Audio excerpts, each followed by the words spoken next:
Na leo tarehe 2 ya mwezi wa 3 mwaka 2026 ili tupeane baadhi ya taarifa kwa zile ziara ambazo tumekushazifanya, lakini pia tutoe mwelekeo sahihi na mpya kuhusu ziara ambazo pia tutaendelea kuzifanya. Ndugu wanahabari, katika mkoa wetu wa Dar es Salaam tumebaini kwamba kuna kiwango kikubwa sana cha utapeli na unyang'anyi wa ardhi kwa wananchi, na yapo makundi makubwa ambayo yanafanya kazi hiyo kwa kushirikiana na baadhi ya watu wengine nje au hata ndani ya mifumo yetu ya kiutendaji. Na kwa mantiki hiyo, wapo baadhi ya wananchi ambao wameziona ziara zetu na ambao walikushanyang'anya ardhi kutoka kwa watu mbalimbali, kwa mfano kutoka kwa warithi na kadhalika, na ambao wamekushafika katika ofisi ya mkuu wa mkoa ili kuweza kuzirudisha mali hizo. Nitumie nafasi hii kwanza kuwapongeza sana kwa wale wote ambao wamefanya hivyo, na mpaka sasa tuna ardhi si chini ya 19 ambazo zimerudishwa kinyemela, na wale wote waliopora ardhi hiyo tumeshauriana na kuwasamehe kwa kuwa wamerudisha ardhi hizo kwa wale ambao walikuwa wanahusika. Kwa hiyo sambamba na hili, watu wengi au makundi mengi yanalia, likiwemo kundi la wajane, likiwemo kundi la warithi ambao wamefiwa na wame zao au wamefiwa na watoto zao au wamefiwa na wazazi wao. Makundi haya yote yamekuwa kinyang'anywa sana rasilimali ardhi pamoja na vitu vinginevyo. Lakini jambo la pili, pia tumegundua na kubaini kwamba kuna utapeli mkubwa sana kwenye baadhi ya showrooms za magari, ambako watu wanalipia magari kutoka kwenye mikoa mbalimbali ya Tanzania, lakini wengi wanadhulumiwa magari hayo kwa kudai kuwa magari hayo bado yapo bandarini, lakini ukifuatilia magari hayo hayapo bandarini, na au kiyakuta bandarini basi unayakuta yapo kwenye bonded warehouses yakiwa hajalipiwa chochote. Wapo Watanzania wengi ambao kutoka kwenye mikoa mbalimbali ya Tanzania bara wakipiga simu na kuonesha masikitiko makubwa kwa baadhi ya watu ambao wamejinasibu kuagiza magari au kuuza magari na kuwauzia watu ambao wamekushachukua fedha zao. Ninayo mifano michache, watu wamedhulumiwa fedha zaidi ya milioni 100 mtu mmoja, na kwa mantiki hiyo, hilo pia ni eneo la pili ambalo limekuwa pia ni mwiba mchungu kwa baadhi ya wenzetu ambao wamekuwa ni wanyonge na watafutaji katika taifa lao. Lakini eneo pia la tatu ambalo pia na lenyewe limekuwa ni eneo kubwa sana ni maeneo ya mikopo, wanasema mikopo umiza. Ipo baadhi ya mikopo ambayo watu wanakopeshana. Anakopa leo, anasaini mkataba wa mkopo leo, lakini muda huo pia leo wakati anasaini mkataba wa mauziano wa kukopa, leo hiyo anasaini tena mkataba wa kuuza eneo lake. Maana yake ni kwamba anapokopeshwa anawekewa masharti kwamba ifikapo kesho saa 9 ardhi hiyo, nyumba hiyo au kitu alichoweka dhamana kitauzwa. Kwa anasaini mikataba yote miwili. Kwa hapa napo tumegundua pana unyang'anyi mkubwa mno, ambapo watu wanaachia mali zao kwa sababu ya jambo hili ambalo linaitwa mikopo umiza.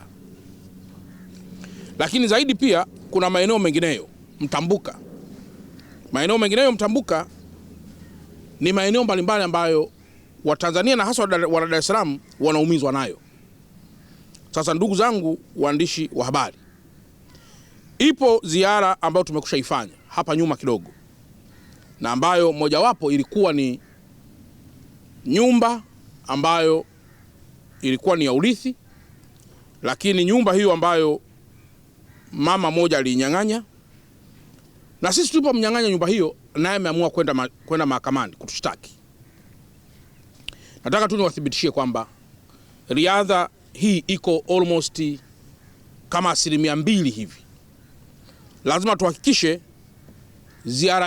riadha hii au marathon hii ya kukimbizana na haki inafikiwa. Kwa hiyo tumekushaanza mchakato wa awali wa kujiridhisha zaidi na nyaraka mbalimbali ambazo zimetumika kufoji vitu vingi sana, Na nitoe rai pia kwenye kikao hiki muhimu kwamba nitatoa taarifa vile vile kwa Watanzania kuhusu unyang'anyi wa aina yoyote ambao utaendelea ndani ya mkoa wa Dar es Salaam. Ninayo orodha hapa ya baadhi ya watu ambao tumekwisha jithibitishia kwamba hawa ndio wamekuwa wanyang'anyi wakubwa sana pia wa ardhi katika mkoa wetu wa Dar es Salaam. Na ninawapatia almost kama wiki moja tu ili wahakikishe zile ardhi ambazo wamezikalia ambazo sio za kwao basi katika mkoa wetu waweze kuzirudisha. Tumekwisha fanya uchunguzi wa kina na wa kutosha. Na hili ni mshukuru sana pia waziri wangu wa ardhi, ndugu yangu Akwilapo, Mheshimiwa Akwilapo. Nishukuru TAKUKURU. Nishukuru vyombo vya ulinzi na usalama. Lakini zaidi pia nishukuru wataalamu wengine wa ardhi. Na zaidi katika yote nishukuru sana ofisi ya mwanasheria mkuu wa serikali. Ofisi ya Attorney General imekuwa na ushirikiano mkubwa sana kwetu kama mkoa ili kuhakikisha mahali ambapo tumeshindwa kutafsiri vizuri basi mambo yote yanatafsirika kama ambavyo imepangwa. Lakini zaidi nishukuru sana muhimili wa mahakama. Yapo mashauri ambayo yamefikia mwisho, lakini watu baadhi tu wamekaidi ili kuweza kuyafikisha mwishoni. Sasa makundi haya ya watu natoa wiki moja tu inatosha, na kwamba wao wenyewe kwa ridhaa yao warudishe zile mali ambazo wamezipokonya kwa watu. Na unyang'anyi mwingine, ndugu zangu wanahabari, ambao umefanywa na baadhi ya watu wakubwa tu kidogo. Mtu anakuja kupanga eneo, kupangisha. Kwa mfano na eneo lako hapa, anakuja anapangisha ile eneo labda kwa miaka 10. Lakini baada ya muda anafoji nyaraka zote. Anaonesha kwamba ile eneo yeye ni mpangaji wa miaka 50. Anafoji nyaraka zote kuonyesha kwamba ile eneo ni mpangaji wa miaka 50. Lipo eneo mojawapo pale Mbagala ambalo linamhusu mtu mmoja mwenye matatizo pia ndani ya mkoa wetu. Eneo lile ni la mtu A. Yeye ameingia kwenye lile eneo kwa ajili ya kukodisha. Baada ya kukodisha amekwenda amejenga miundombinu ya kudumu. Na baada ya kujenga miundombinu ya kudumu ameanza kulazimisha kwa yule mtu A ili hilo eneo liwe la kwake. Halafu mtu C amekuja kwa mpangaji. Na yeye amekuwa tapeli mkubwa kwa kuto kulipa kodi kwa sababu ya migogoro uliopo kati ya mtu A na mtu B. Na huyu mtu C naye ni mtu mkubwa tu ambaye naye nampa wiki moja.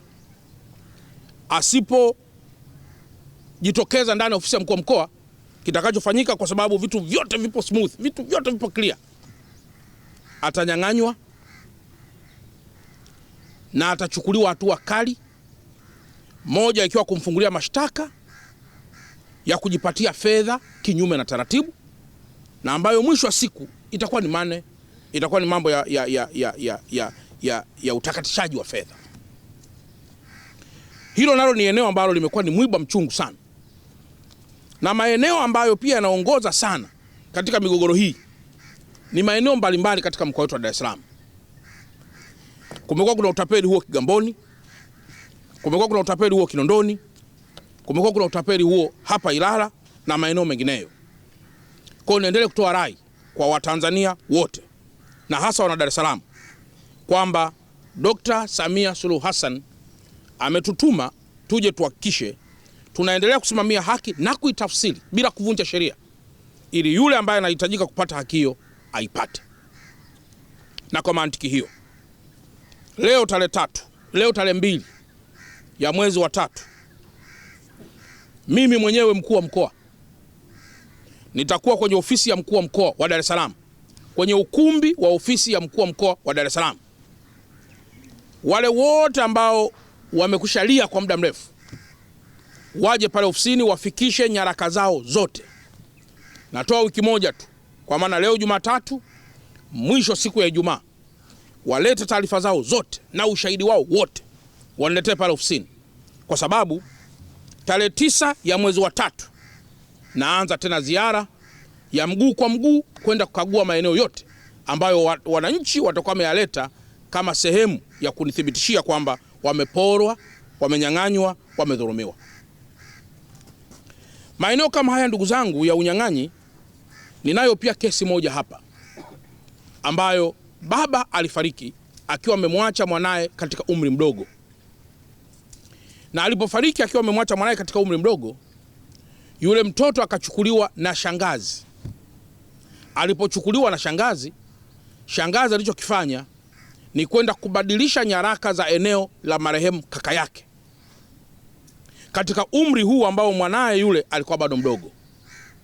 Lile eneo alipolibadilisha likawa la kwake, na baadhi ya sehemu ameuza na baadhi ya sehemu anayo mwenyewe, lakini amefanya hivyo kwa kofia kuwa yeye ni msimamizi wa mirathi. Sasa huyu mtoto alipofikisha miaka 18 alianza kuomba kumilikishwa moja kwa moja maeneo ya marehemu baba yake, na ndipo mgogoro ulipoanza. Binti akafukuzwa kwao akiwa na miaka 18 tu kwa sababu anamwambia shangazi yake anaomba umiliki wa moja kwa moja kwenye eneo au kwenye maeneo aliyoachiwa na marehemu baba yao. Lakini yule mama aliendelea kujitetea kwamba aliuza maeneo ili amsomeshe, aliuza maeneo ili amtunzie. Sasa ndugu zangu, kama huna uwezo wa kumtunza mtu ama kumtunza mtoto wa kaka yako au wa dada yako, usimchukue yeye kwa sababu unataka zile mali zao. Sasa kesi hii nayo iko mahakamani. Tumeendelea kumuomba mwanasheria mkuu wa serikali aendelee kutusaidia kutafsiri masuala haya, ili na sisi pia tuendelee kuweka mawakili wetu waendelee kusaidia